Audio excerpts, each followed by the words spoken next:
সহে না যাতনা তোমার আশায় বসিয়া ব্লগে স্বাগত জানিয়ে দিনটাকে শুরু করেছি। বন্ধুরা শুভ সকাল, কেমন আছো? আশা করি ভালো আছো, আমিও খুব ভালো আছি। তো চলো দিনটাকে স্টার্ট করি। আর সেরকম চাপ নেই, কাল রাতে দেরি হয়েছিল কিন্তু আমি একটা নিরামিষ তরকারি বানিয়ে রেখে দিয়েছিলাম। সকালবেলা উঠে একদম সময় পাই না বন্ধুরা, তাই করে রেখে দিয়েছিলাম। এখন আটা বা ময়দা যেটাই দুটোর মধ্যে একটা, খুব সম্ভবত আটাই মাখবো আর চাটা বানাবো, সব ধামাকা সবাইকে দিয়ে দিব। আর যেহেতু গরম পড়েছে, ওয়েদারটা একটু ভালো আছে, কিন্তু গরমের জন্য একদম ইচ্ছেও করে না, কারোরই ইচ্ছে করে না, সেই জন্য একদম ঝটপট করে ফেলবো। তো চলো। much later. তো বন্ধুরা, এখানে আমি ছোলার ডাল ভিজিয়ে রেখে দিয়েছিলাম, সেটা আমি মিক্সিতে বেটে নিয়েছি। বেটে নিয়ে একদম হালকা পাতলা করে নিয়েছি। দেখো, কিচ্ছু দিইনি, শুধু এটার মধ্যে শুধু একটু আদা দিয়েছিলাম, ঠিক আছে। এখন এটাতে আমি মিশ্রণ করব, সামান্য একটু হলুদ দেব, আর এখানে একটুখানি বেকিং সোডা দেব, দেখতে পাচ্ছ। আর এক এক করে এখানে আমি দেব নুনটা সাধ্য মতো দেবে, অনেকে আবার নুনটা একটু কম করেও খায়। তো নুন এখানে আমি দিয়ে দিচ্ছি হলো গিয়ে একটু। তো বন্ধুরা, তোমাদেরকে আমি বলেছিলাম এখানে ছোলার ডালটা আমি মিক্সিতে বেটে নিয়েছি, আর মিক্সিতে বেটে নিয়ে একদম খুব পাতলা করেছি। এই দেখো, জলের মতো পাতলা করে নিয়েছি। এতে আমি দিয়েছি সাধ্য মতো নুন, হলুদ, লঙ্কার গুঁড়ো, চিনি আর একটু বেকিং সোডা দিয়েছি। আর তাতে একটু গোটা জিরে একটুখানি দিয়েছি সামান্য, আর না দিলেও হয় সেটা। আর আদা দিয়ে বেটেছিলাম ডালটাকে অবশ্যই। আর এখানে দিয়েছি কাঁচা লঙ্কা কুচি আর ধনেপাতা কুচি। ব্যাস, এটা আমি মিশ্রণ করে এবার আমি একটু তেলের মধ্যে গোটা শুকনো লঙ্কা একটু ফোড়ন দিয়ে এটাকে আমি ডালটাকে এখন তৈরি করব। তো দেখতে থাকো তোমরা। সেম পদ্ধতিতে এখানে দেখো বন্ধুরা, আমি এখানে একটুখানি ব্যাটার তৈরি করব। কিসের জন্য করব সেটাও আমি তোমাদেরকে দেখাচ্ছি। তো এখানে আমি দিয়েছি ময়দা, আর এখানে আমি একটুখানি সুজি দিয়ে দেব।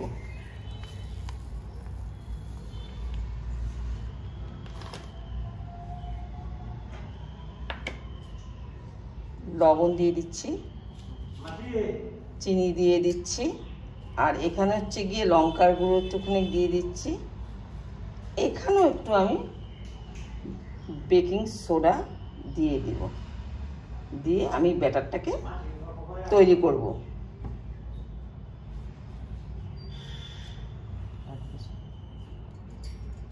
তা চলো এবার আবার আসছি তোমাদের কাছে। তো ব্যাটারটা বানিয়েছিলাম, ব্যাটারটা হয়ে গেছে রেডি। আর এখানে আমি শোলা কচু কেটে নিয়েছি, এটাকে বলে জালি। এটা আমি এখন সেই ব্যাটারটার মধ্যে দিয়ে ডুবিয়ে সেটা আমি ভাজবো, আর ভাজার পর আবার তোমাদের কাছে ফিরে চলে আসবো। তো বন্ধুরা, এখানে আমি সামান্য সর্ষে তেল দিয়ে দিয়েছি, আর তেলটা গরম হয়ে গেছে, অসুবিধা নেই। এখন আমি এই যে এটা বানিয়ে রেখে দিয়েছিলাম ডালটার মধ্যে যা যা দিয়েছি এগুলো সব শুদ্ধ একবারে আমি এখানে ঢেলে দিচ্ছি, দেখে নাও।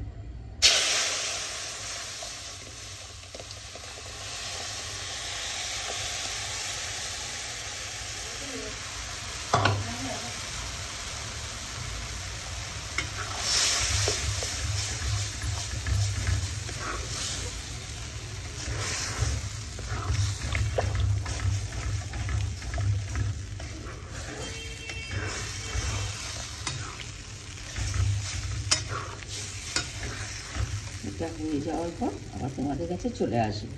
তো বন্ধুরা, এখনো আধা হয়েছে, পুরোটা হয়নি। আর পুরোটা হয়ে যাওয়ার পর তোমাদেরকে দেখিয়ে দেবো, ঠিক আছে। আর অনেকটাই আছে এখানে।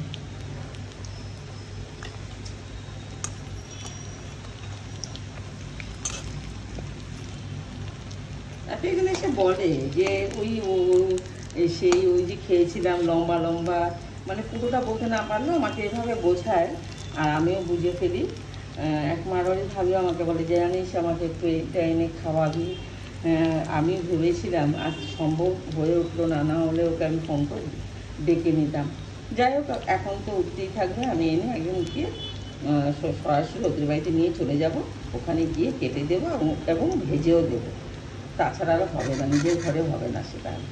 তো যাই হোক, যারা যারা খেতে চেয়েছে সেই ছোলা কচুটা কাটতে না কাটতে একজন আমাকে এসে অ্যাসামিস একজন আমাকে বলেছে যে দিদি এটার যে উপরে সবুজ সবুজ এই অংশটাও কিন্তু রসুন দিয়ে কাঁচা লঙ্কা কালো জিরে দিয়েও কিন্তু খুব ভালো লাগে।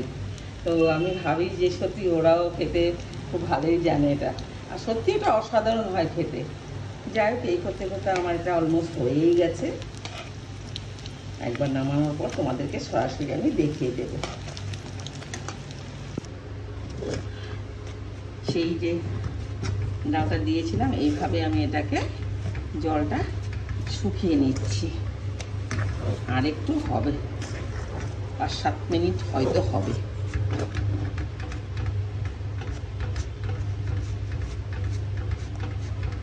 এটা তৈরি করতে একটু কষ্ট, কিন্তু খেতে বড় ভালো।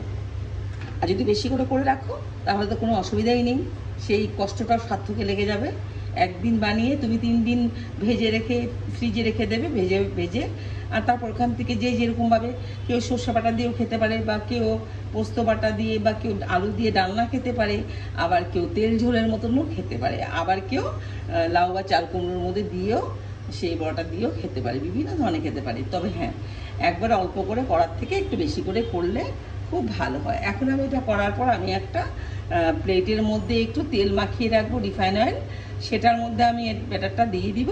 তারপর আমি পিস পিস করে কেটে নিব, তারপর তোমাদের কাছে আবার চলে আসবো। বন্ধুরা, এই দেখো, একজনে করেছি, 15-16 জন মিলে খাবো, কি মজা। এই দেখো, এইভাবে আমি ধোকাটাকে তৈরি করে নিয়েছি। এখন আমি পিস পিস করে তোমাদেরকে আবার দেখাবো। আর এখানটা স্যালাড করে রেখেছি, শসা, কাঁচা লঙ্কা, আজকে পেঁয়াজ নেই, আনতে হবে, আর গন্ধরাজ লেবু। এখন আমি এটাকে পিস পিস করে তারপর আলু দিয়ে ডালনা করবো। এই দেখো বন্ধুরা, আমি ভাজাটা করে নিয়েছি। এই দেখো, দেখেছ কত বড় বড় হয়েছে। এই দেখো,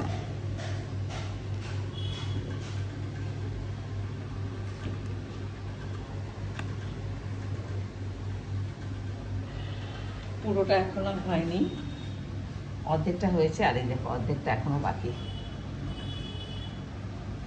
জিনিস তোমাদেরকে দেখাচ্ছি, এই ধোকাটা এই দেখো আমি এখানে পিস পিস করে করেছি, ঠিক আছে? কিছুটা পিস পিস করে করেছি, দেখতে পাচ্ছ, আর কিছুটা আমি বরফির আকারে করেছি। এই দেখো, এর থেকে ছোট ছোট করেও করা যায়, আমি বেশ বড় বড় করে করেছি। বাকিগুলো সব কেটে নেবো, তারপর আমি এক এক করে ভাজবো, ভেজে তারপর ডালনা করবো। তো চলো বন্ধুরা, তো দেখো বন্ধুরা, এই দেখো এইভাবে আমি পিস পিস করে আর কিছুটা এই বরফি করে কেটে নিয়েছি। আর এখানে এই যে অল্প অল্প করে ভাজছি, আর এখানে কেটে কেটে রেখে দিয়েছি। এই দেখো কড়াইতে ভাজছি। তারপরে এই যে আলুটা কেটে রেখে দিয়েছি, এটা দিয়ে আমি রান্না করবো। আর অনেকে এটা ভাজা খেতে ভীষণ ভালোবাসে, তাই এখন দিতে যাচ্ছি দুজনকে।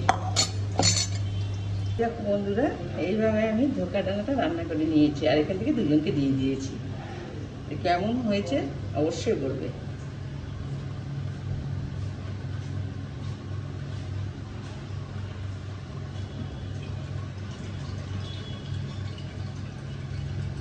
Later that night. বন্ধুরা, রাত্রিবেলা রান্নাবান্না তোমাদেরকে দেখিয়ে দিয়েছিলাম, চিকেনের পাতলা ঝোল আর ভাত আর আলু ভেন্ডি একটা ভাজা, আর দুপুরে কিছু কিছু জিনিস ছিল।